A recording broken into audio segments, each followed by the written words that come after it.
Assalamualaikum warahmatullahi wabarakatuh. Waalaikumsalam warahmatullahi wabarakatuh. Terima kasih atas kesempatan diberikan kepada kami pada malam hari ini untuk kembali kita melakukan sosialisasi pentingnya vaksinasi, utamanya vaksinasi COVID di tengah pandemi ini bagi remaja atau usia 12 sampai 17 tahun, yakni khusus bagi santri kita. Sebelum kita berbicara lebih jauh tentang vaksinasi COVID, ada saya kasih pengantar dulu tentang vaksin. Jadi sama-sama kita ketahui bahwa vaksin itu produk biologis yang digunakan untuk mencegah penyakit yang berisi antigen penyakit yang sudah dilemahkan atau dimatikan untuk merangsang terbentuknya antibodi terhadap penyakit sehingga orang tersebut terhindar dari penyakit. Ini gambaran vaksin secara umum. Adapun tujuan vaksinasi secara umum yaitu untuk melindungi seseorang, sekelompok orang terhadap penyakit tertentu melalui proses antigen yang dibuat sedemikian rupa sehingga tidak menimbulkan sakit. Jadi misalnya vaksinasi COVID, vaksin ini tidak menimbulkan infeksi COVID pada orang yang habis disuntik.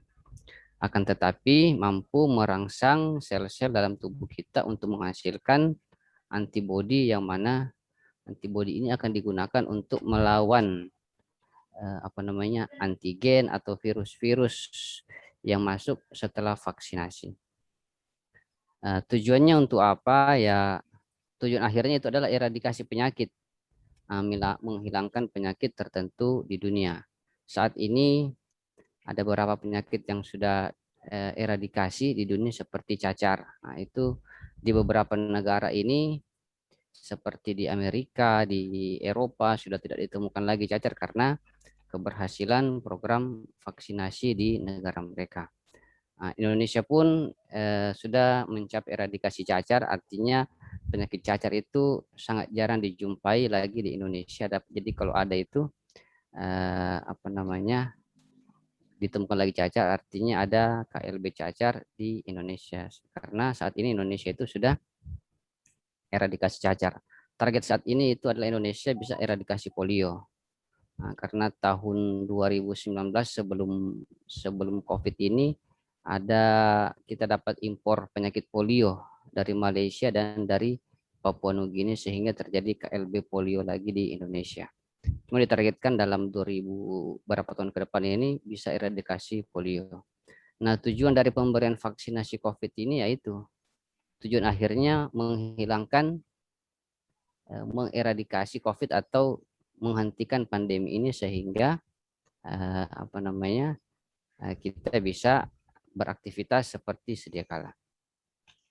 Adapun untuk vaksinasi COVID itu sendiri adalah menurunkan angka kesakitan dan kematian akibat COVID, kemudian mencapai kekebalan kelompok atau herd immunity untuk mencegah dan melindungi kesehatan masyarakat, melindungi dan memperkuat sistem kesehatan secara menyeluruh, dan menjaga produktivitas dan meminimalkan dampak sosial dan ekonomi. Saya akan berbicara sedikit tentang herd immunity karena ini kita bicara tentang komunitas kita di kompleks pesantren. Herd immunity atau kekebalan kelompok ini secara harfiah diartikan sebagai keadaan ketika sebagian besar populasi kebal terhadap penyakit menular tertentu sehingga memberikan perlindungan tidak langsung atau kekebalan kelompok bagi mereka yang tidak kebal terhadap penyakit menular tersebut. Ada ilustrasinya seperti ini. Kenapa vaksinasi COVID ini sangat penting untuk kita lakukan di kompleks kawasan pesantren ya, tujuannya seperti ini. Pada gambar di bagian atas ini kita lihat yang warna biru itu adalah orang yang belum mendapatkan vaksinasi. Yang kuning ini mewakili orang yang sudah dapat vaksinasi dan yang merah ini orang yang tidak divaksinasi dan membawa penyakit. Jadi misalnya di bagian atas, apabila ada satu kelompok, satu komunitas, ada yang sakit, kemudian semua orang di sini tidak ada yang divaksinasi, maka kemungkinan besar untuk terjadi penyebaran kepada seluruh kelompok ini sangat besar. Nah, kalau hanya sebagian dari komunitas ini, sebagian kecil dari komunitas ini yang tervaksinasi seperti gambar bagian tengah, ini yang kuning ini berapa orang saja, kemungkinan untuk menjalar ini, untuk menular ke satu kelompok ini juga masih cukup besar. Nah, kenapa? Karena misalnya satu orang yang merah di bagian sini, dia itu bisa menular orang sekitarnya sekitar 10 orang seperti ini, itu gambarannya. Tapi kalau sebagian besar kita sudah tervaksinasi, maka ada sebagian orang yang mungkin tidak divaksinasi. Misalnya dia punya penyakit tertentu karena alergi atau ada penyakit lain, dia juga menjadi terlindungi. Kenapa? Karena yang sakit ini tidak sempat menyebarkan kepada yang sehat. Jadi menyebarkan kepada orang yang sudah tervaksin. Nah, vaksinnya kebal di sini. Akhirnya vaksinnya mati di sini. Tidak sampai ke orang yang menjadi apa namanya? Tidak sampai kepada orang yang belum tervaksin. Jadi tujuan sebenarnya kita melakukan vaksinasi ini adalah supaya orang-orang yang memang ada penyakit sehingga tidak bisa diberikan vaksinasi itu juga terlindungi. Jadi bukan hanya perlindungan buat diri kita, tetapi perlindungan untuk komunitas kita. Sehingga kalau misalnya dalam kehidupan kita di pesantren, bukan hanya untuk santri, juga kepada misalnya guru-guru, ustadz atau apa namanya staf yang sudah tua yang tidak memungkinkan untuk divaksinasi, itu juga bisa terlindungi. Nah, karena ini kita dalam pesantren satu komunitas, dengan terwujudnya ini bisa melindungi seluruh komunitas kita dalam pesantren. Nah, kemudian ini sebaran kasus COVID pada anak usia sekolah. Ini saya ambil dari data bulan Maret 2021.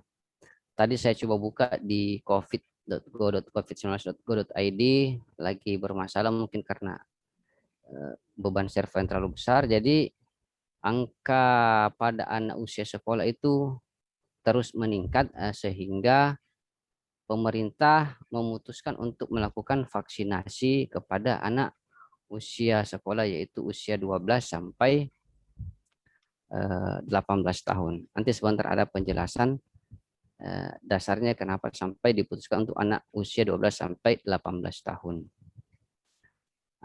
Jadi kenapa ini juga sangat penting? Kenapa? Karena ini kita sudah mengetahui varian Delta ini varian Delta yang berasal dari India. Kemudian ada varian Alpha yang berasal dari Inggris. Ini sudah masuk ke wilayah Indonesia.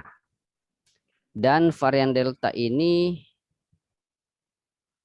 punya ciri khas, tidak sama dengan virus COVID sebelumnya yang pertama menyebabkan pandemi di dunia. Itu anak-anak kebal terhadap mereka sehingga angka kesakitan pada anak sebelumnya itu kecil. Bahkan anak-anak dulu sebelum itu adalah karir. Jadi orang mereka istilahnya dulu OTG, orang tanpa gejala. Jadi anak-anak kesana kemari bebas bermain.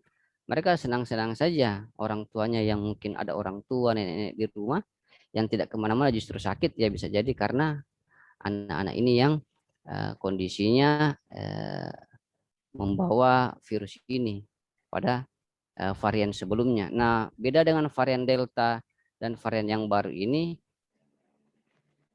bisa menunjukkan gejala pada anak-anak dan bisa menimbulkan gejala pada anak-anak. Ini yang menjadi kekhawatiran pemerintah sehingga vaksinasi pada anak-anak sekarang ini sudah diputuskan oleh pemerintah.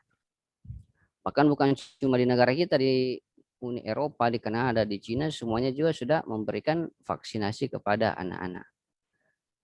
Jadi bukan hanya di Indonesia saja. Di Makassar pun sudah banyak vaksinasi pada anak-anak. Nah, ini alasan dari Perhimpunan atau Ikatan Dokter Anak Indonesia. Kenapa anak-anak harus divaksinasi? Yang pertama, kasus COVID ya pada anak-anak umur 0-18 tahun menurut data itu 12%. Kemudian telah dilakukan penelitian hasil uji klinis fase 1 dan 2 pada anak umur 3-17 tahun. Keamanannya sampai 28 hari penyuntikan dengan KIPI 26-29%. Jadi hasil uji fase klinis 1 dan 2 ini sudah selesai dilakukan dan sudah mendapat rekomendasi untuk penggunaan darurat. Kemudian berdasarkan itu juga dari Ikatan Dokter Anak Indonesia, untuk prinsip kehati-hatian mereka merekomendasikan untuk penggunaan pemberian vaksinasi COVID itu kepada anak usia 12 sampai 17 tahun dengan pertimbangan jumlah subjek uji klinisnya memadai, artinya sudah banyak yang diuji klinis pada usia 12 sampai 17 tahun. Kemudian mobilitas anak usia 12 sampai 7 tahun ini sangat tinggi dan mampu menyatakan, jadi misalnya ada namanya KIPI, kejadian ikutan pasca imunisasi. Nah, jadi setelah diimunisasi itu ada beberapa kondisi yang bisa terjadi. Bisa reaksinya ringan, bisa juga reaksinya berat. Yang dimaksud KIPI di sini adalah kalau timbul sampai sesak, kemudian seluruh badan bengkak, kemerahan, sampai mengalami pingsan. Nah, ini yang kita antisipasi jangan sampai terjadi KIPI. Nah, anak-anak usia 12 sampai 17 tahun ini sudah bisa menyatakan keluhan-keluhan tersebut sehingga menjadi prioritas untuk mendapatkan vaksinasi COVID.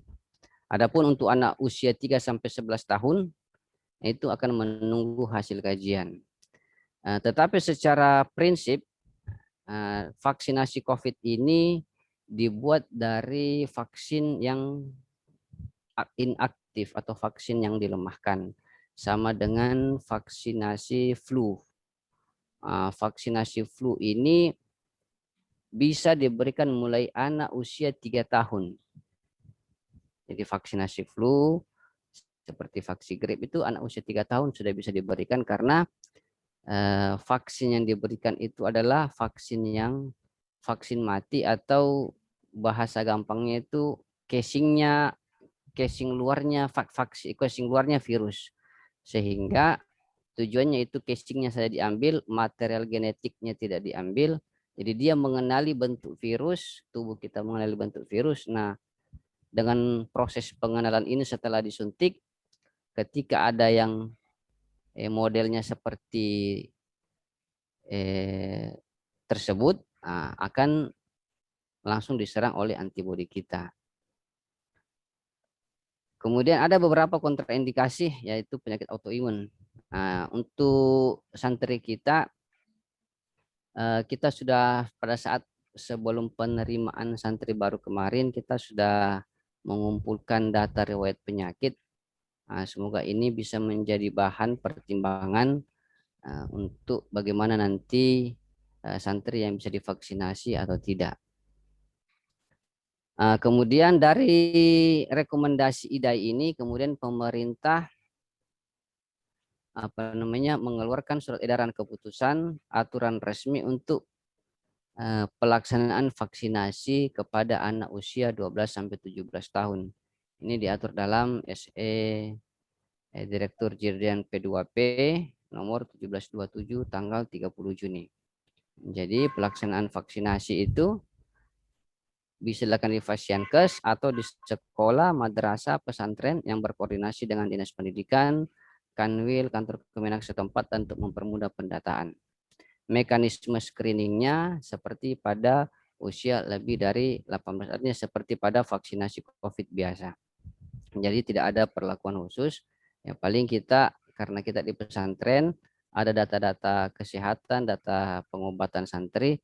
Nah, ini yang kita bisa sampaikan kepada tim kesehatan yang akan bertugas melakukan vaksinasi, bahwa santri tersebut misalnya benar sedang mengkonsumsi obat-obatan tertentu yang kontraindikasi untuk pelaksanaan vaksinasi saat itu.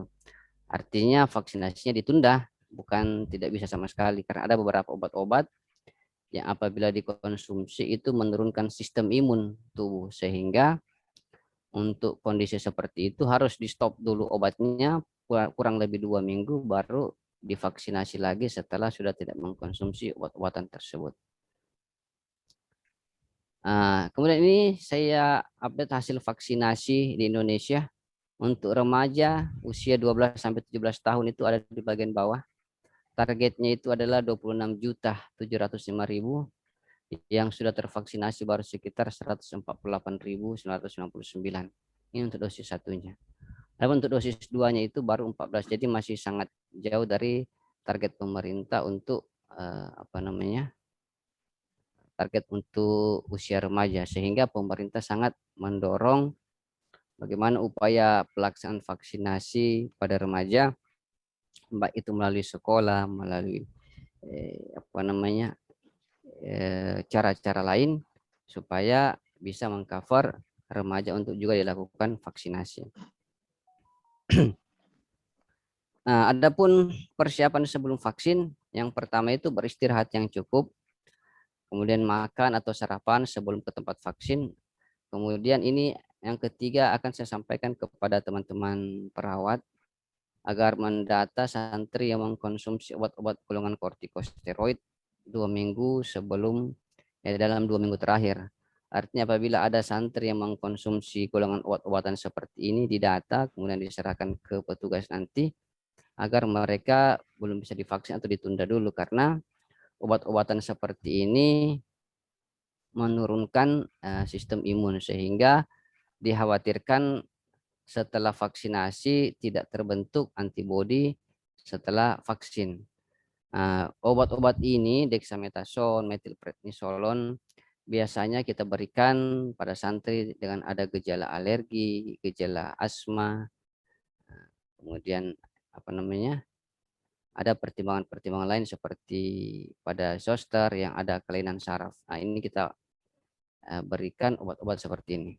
Kemudian kita juga perlu membatasi aktivitas fisik, olahraga berat. Ini kami minta bantuan dari bagian kekampusan bagaimana aktivitas fisik olahraga santri dalam beberapa hari ini tahan dulu agar supaya bisa mempersiapkan fisiknya sebelum vaksinasi. Begitu yang konsumsi makanan-makanan bergizi dan mengelola stres. Jadi hal-hal yang ini juga stres sangat berpengaruh terhadap sistem imun tubuh seseorang. Jadi bagaimana dalam beberapa hari ini stres kepada santri ini bisa kita kelola baik-baik, jangan sampai kita terlalu menekan mereka jadi stres, ya akhirnya sistem imunnya turun dan tidak berefek baik kepada santri setelah proses vaksinasi. Kemudian efek samping ringan setelah vaksin. Biasanya setelah vaksin itu ya sama seperti yang kita rasakan setelah divaksinasi COVID, nyeri di tempat suntikan, sakit kepala, demam, hidung tersumbat. Ini yang sudah terbukti secara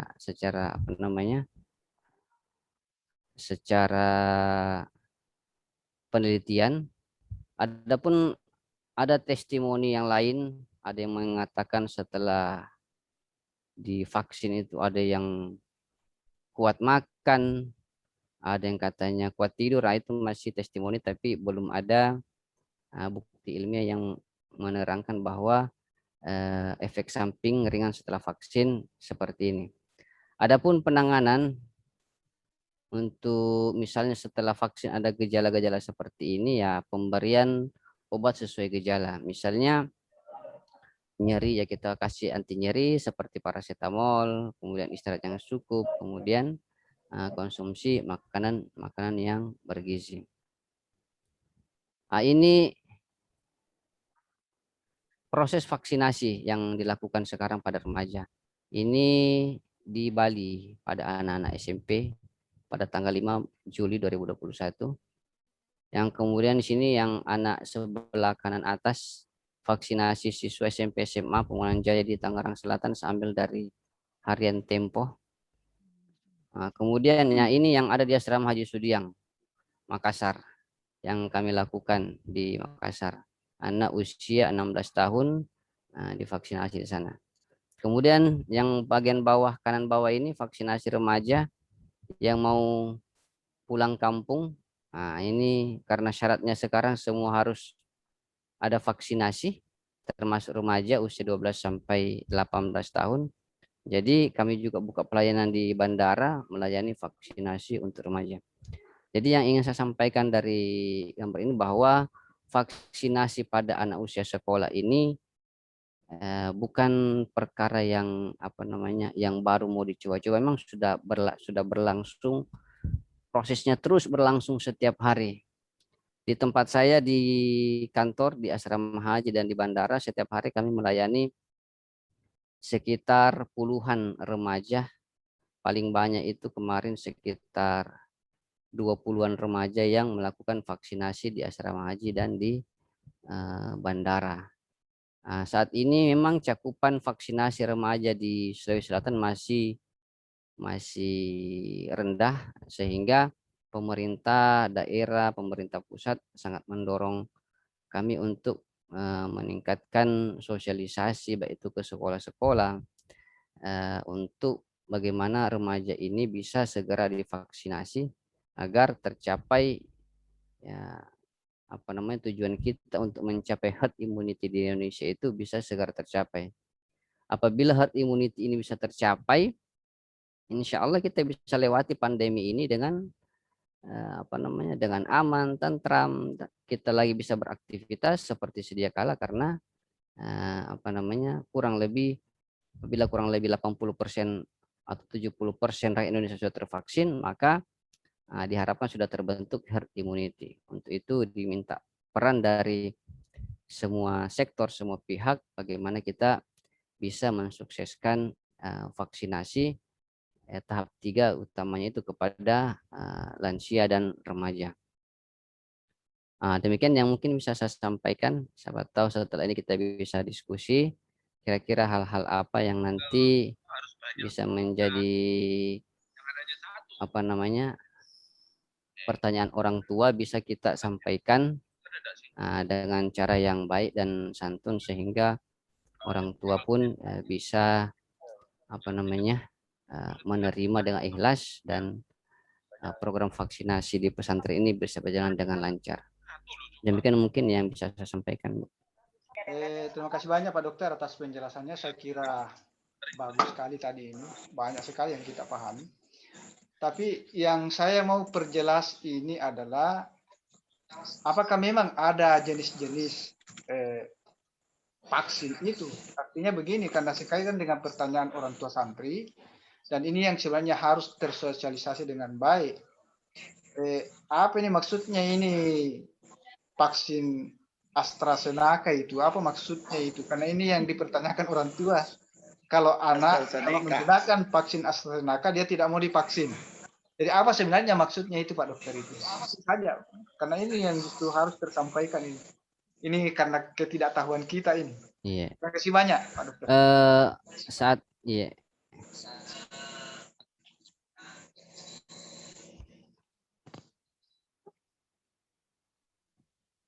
Ya, silakan Pak Dokter. Terima kasih Pak Ustadz. Jadi vaksin yang ada seperti itu ada berbagai macam produsen yang menghasilkan vaksin. Yang ada di Indonesia saat ini ada macam Sinovac yang bahan bakunya itu berasal dari Cina. Kemudian vaksin AstraZeneca itu yang merupakan apa namanya hibah WHO kepada Indonesia, itu berasal dari Inggris vaksinnya, vaksin AstraZeneca. Selain vaksin AstraZeneca ada juga di dunia ini vaksin dari Pfizer, kemudian ada dari Moderna, itu Moderna dari Amerika, ada Janssen, itu macam-macam vaksin yang ada di Indonesia. Apa perbedaan AstraZeneca dengan Sinovac? Kalau secara materialnya beda. Kalau Sinovac itu berasal dari tadi saya sudah sampaikan casingnya virus ini. Jadi permukaan luarnya bentuk virus itu yang diambil, maka genetiknya itu ditinggalkan. Jadi dia cuma casing tok yang kita sebut sebagai spike. Kalau gambaran dari virus itu cuma dia punya tonjolan-tonjolan. Nah, itu kan yang akan melengket ke sel-sel tubuh kita. Nah, itu bentuk luarnya itulah yang dijadikan vaksin, kemudian dia dilemahkan. Sehingga vaksin Sinovac ini secara teoritis paling kurang menimbulkan efek samping, karena emang dia cuma bahan luarnya saja. Sehingga secara teori pada ibu hamil pun bisa diberikan.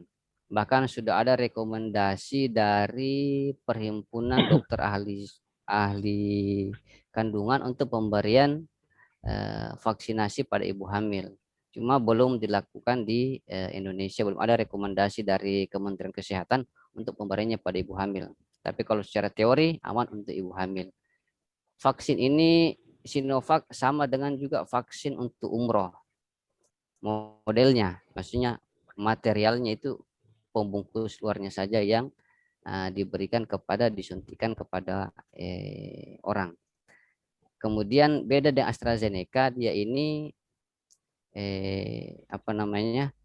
fotokopi dari DNA-nya, dari RNA-nya yang ditambahkan, kemudian tidak bisa menginfeksi. Jadi dia ibaratnya ini kodenya itu dimodifikasi untuk supaya tidak bisa menginfeksi orang yang habis disuntikkan. Nah, itu perbedaannya.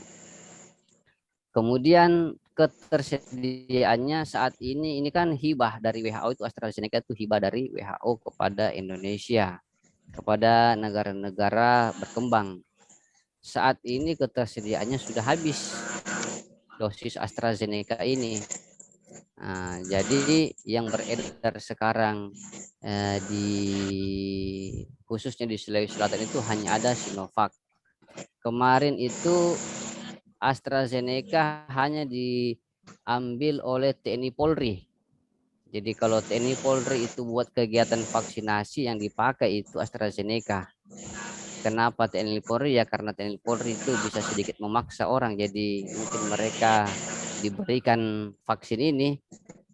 Jadi kalau TNI kan tidak bisa melawan apa perintah atasannya, itu dikerja, sehingga semua AstraZeneca itu diberikan kepada TNI Polri. Juga ke masyarakat kemarin ini sebelum haji, banyak permintaan masyarakat itu, utamanya yang calon jemaah haji, mau divaksinasi AstraZeneca. Kenapa? Karena pertimbangan waktu itu Sinovac belum mendapat izin untuk digunakan masuk ke Arab Saudi. Kalau sekarang Sinovac itu sudah mendapat rekomendasi dari pemerintah Arab Saudi untuk bisa digunakan masuk ke wilayah Arab Saudi. Demikian mungkin yang bisa saya sampaikan. Pak Dokter, saya pernah membaca mengapa orang merasa aman dengan AstraZeneca, karena apakah karena dia lebih lebih soft landing, artinya paling sedikit menimbulkan dampak kipi, gejala after vaksin gitu. Kemudian yang kedua, tetapi kekurangannya adalah daya efikasinya yang menurut beberapa sumber itu lebih rendah daripada yang lain. Mungkin ini bisa dijelaskan, dokter, apakah ini benar atau sehingga orang lebih memilih Sinovac? Yang justru sebaliknya, Bu, yang efikasinya tinggi itu adalah AstraZeneca. Itu lebih tinggi dibanding Sinovac. Jadi Sinovac itu, kalau AstraZeneca itu sampai 70-80%. Kalau Sinovac 60%. Tetapi yang paling kurang menimbulkan efek samping adalah Sinovac. Kenapa Sinovac kurang menimbulkan efek samping? Ya karena tadi saya sampaikan, bukan material genetik yang digunakan sebagai bahan dasar vaksinnya. Dia hanya casing luarnya saja yang model casingnya yang ditirukan. Itu yang dijadikan bahan untuk bahan aktif vaksinnya. Sementara kalau AstraZeneca memang menggunakan bahan aktif dari material genetik.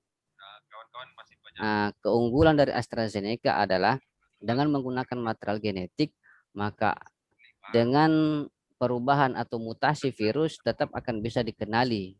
Nah, begitu. Jadi perubahan varian alfa, delta itu kan kalau material genetiknya cuma sama ya tetap dikenali.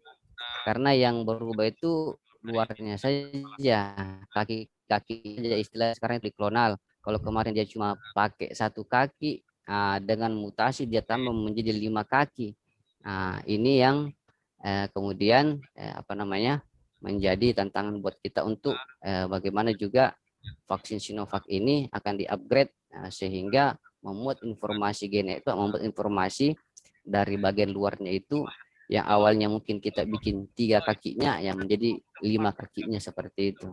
Jadi ini terus perkembangan tentang vaksin. Jadi misalnya bahan dasarnya kita pakai ini model kakinya begini. Bahan dasarnya Sinovac. Dia bermutasi muncul begini. Karena cuma casingnya saja. Tetapi kalau AstraZeneca, dia materi genetiknya yang diambil sebagai bahan aktif. Sehingga mau berubah bagaimana saja dia, itu tetap dikenali oleh tubuh kita. Karena memang materi inti genetiknya yang dijadikan bahan aktifnya. Kalau untuk Sinovac ya harus ada perkembangan, setiap ada perubahan mutasi virusnya itu sangat ekstrim sehingga modelnya sangat berubah, itu yang akan kita antisipasi. Tetapi selama ini mutasi virus itu masih dapat dikenali oleh Sinovac. Jadi Sinovac masih bisa mendeteksi walaupun sudah kayak varian Delta ini masih bisa dideteksi oleh antibodi kita dari orang yang sudah divaksinasi. Demikian. Ya, Assalamualaikum warahmatullahi wabarakatuh, Dok. Ya, ada beberapa pertanyaan ini, Dok, seputar sekarang kami dari Poskestren Monconlo itu sudah beberapa kali menyampaikan penyuluhan di beberapa santri sekaligus pengenalan tentang COVID varian Delta kemarin ini. Ada beberapa santri yang bertanya itu, Dok, dia bilang apakah dia katanya sudah pernah dengar dari keluarganya bahwa orang yang sudah divaksin itu masih bisa terinfeksi oleh virus varian Delta ini. Kemudian dia bertanya kenapa bisa seperti itu. Apakah memang betul orang yang sudah divaksin masih bisa terkonfirmasi virus varian Delta ini, Dok? Terima kasih.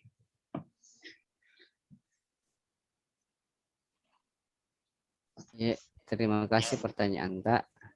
Jadi tujuan dari vaksinasi yang tadi seperti sudah saya sampaikan di awal adalah kalau tujuan awal itu adalah menurunkan angka kesakitan dan angka kematian. Belum bisa eradikasi, belum bisa kita herd immunity. Herd immunity bisa terjadi kalau sudah 70%. Jadi pada tahap-tahap awal ini, apakah masih bisa kita terinfeksi? Masih bisa terinfeksi. Kenapa? Ya karena ini perubahan mutasi.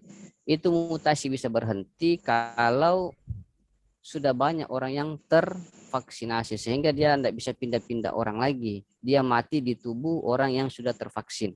Kalau misalnya dia ada orang kemudian pindah, kemudian dia menularkan ke orang lain, itu potensi mutasinya itu besar. Tapi kalau dia mati di tubuh orang yang misalnya terinfeksi virus, kemudian sudah divaksin dan mati di tubuh, dan virus ini mati di tubuh orang yang sudah tervaksin tersebut, maka variasi ini tidak akan timbul. Jadi bagaimana caranya kita mau menghentikan variasi timbulnya mutasi virus? Ya kita harus divaksin.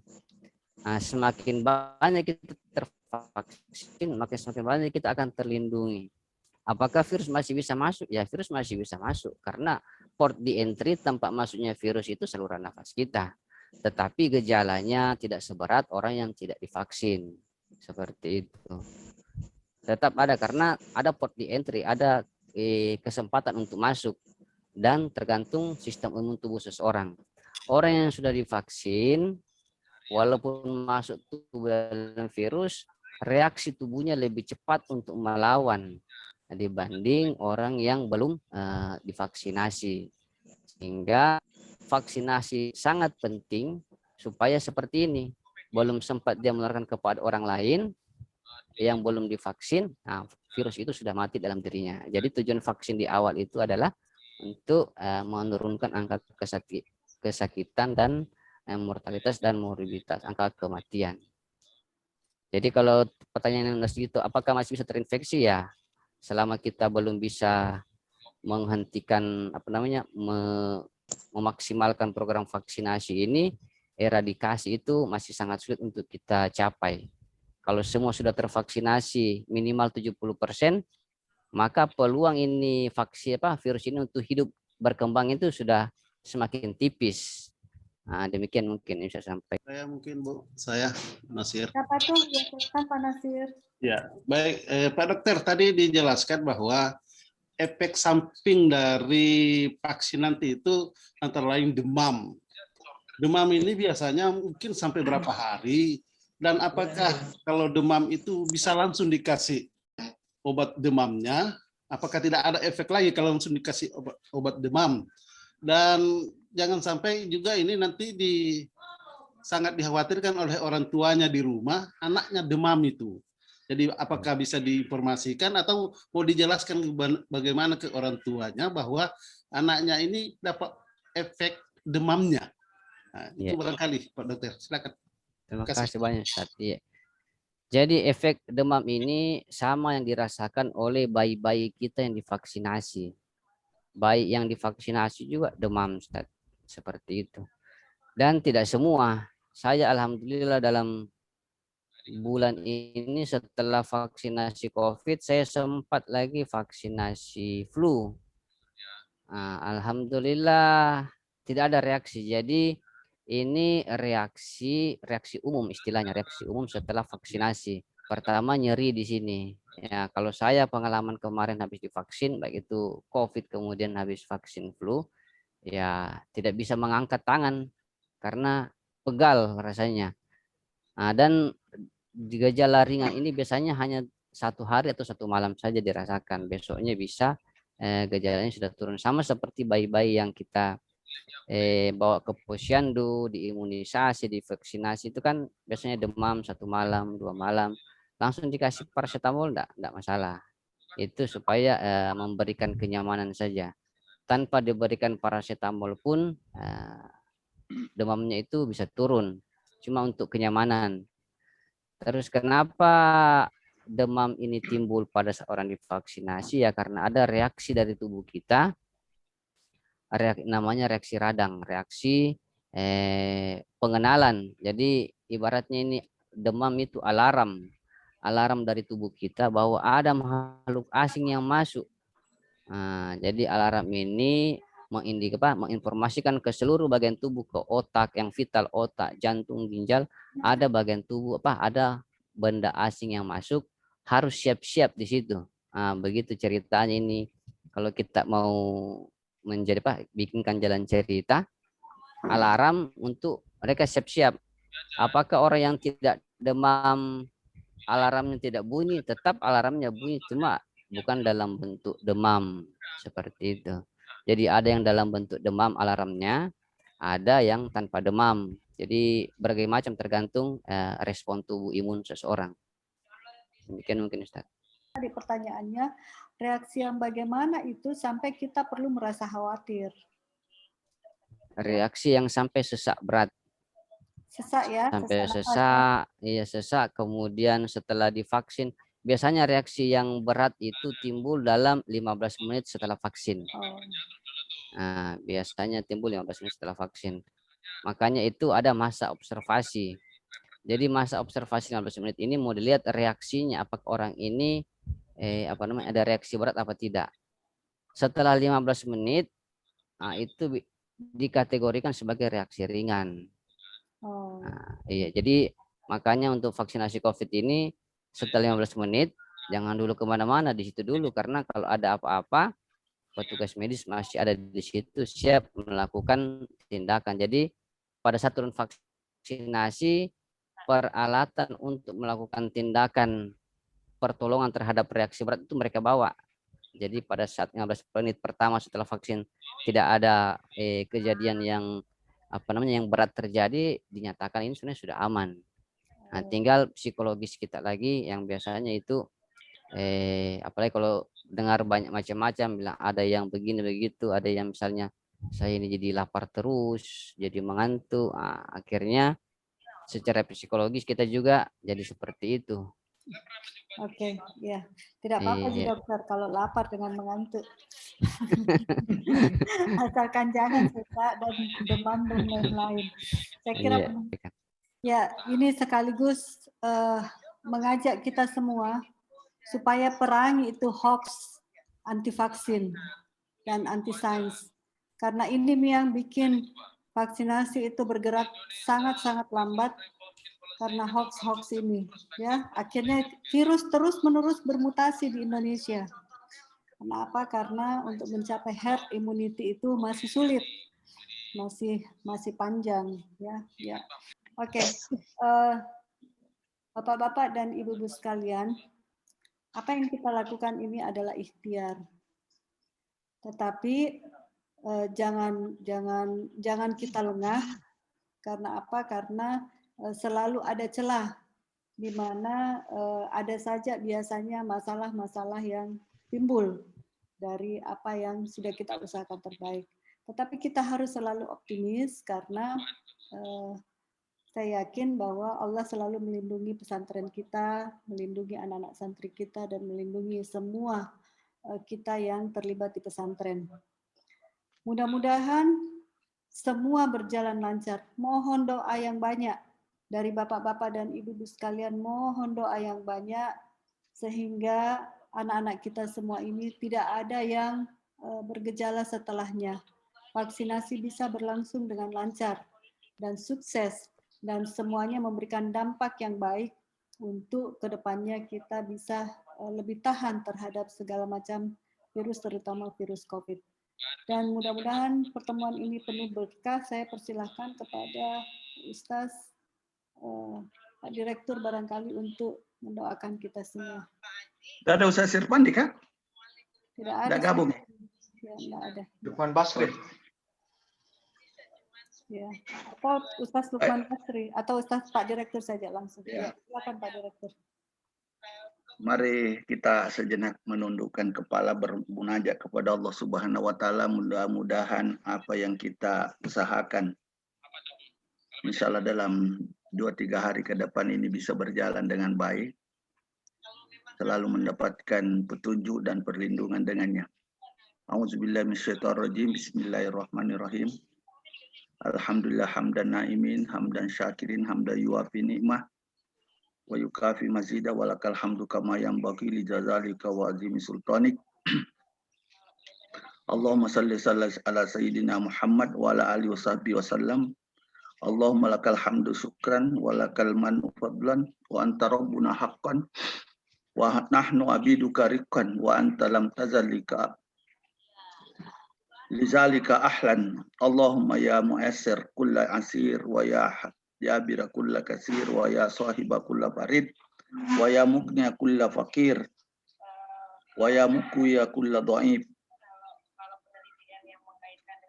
wa ya ma'mana kulla ma'id yassir alaina kulla asir fatasiru alaika yasir. Allahumma ya man lah yahtaju ila bayanika wa tafsir. Ya Allah, di malam hari ini kami kembali berdiskusi dan mencari jalan terbaik untuk para santri-santri kami, para keluarga besar pesantren kami. Ya Allah, lindungilah kami, berilah kami tuntunan dalam menjalankan amanah yang berat ini, dan lindungilah anak-anak kami dari pandemi corona, dan para guru-guru, para pembina, dan kami semua sekeluarga besar IMIM. Engkaulah yang maha tahu, anta alimun biha wa basir wa khabir. Allahumma inna nahafu minka wa nahafu mimma la yahafu minka wa nahafu mimma la yahafu minka. Allahumma bihaqqi man yahafu minka najjina mimma la yahafu minka. Allahumma bihaqqi sayyidina Muhammad uhrusna bi'ainika allati la tanam wa knufna bika nafika allati la yaram warhamna bi qudratika alaina fala tuhlikna wa anta sikatuna wa rajauna bi rahmatika ya arhamar rahim. Wa sallallahu ala sayyidina Muhammadin al-basir nazir siraja wa munir wa ala alihi washabihi wasallam walhamdulillahi rabbil alamin. Al-Fatihah. A'udzubillahi minasyaitonir rajim. Bismillahirrahmanirrahim. Alhamdulillah rabbil alamin arrahmanir rahim maliki yaumiddin iyyaka na'budu wa iyyaka nasta'in ihdinas siratal mustaqim siratal ladzina an'amta 'alaihim ghairil maghdubi 'alaihim waladdallin amin. Amin ya rabbal alamin. Subhanakallahumma wa bihamdik asyhadu an la ilaha illa anta wa nastaghfiruka wa natubu ilaik. Allahumma shalli ala sayyidina Muhammad wa ala ali Muhammad. Wallahu waliyul muttaqin. Wassalamualaikum warahmatullahi wabarakatuh. Waalaikumsalam. Waalaikumsalam warahmatullahi wabarakatuh. Terima kasih semuanya. Saya end ini pertemuan dan kita tetap semangat. Salam sehat selalu. Assalamualaikum. Amin.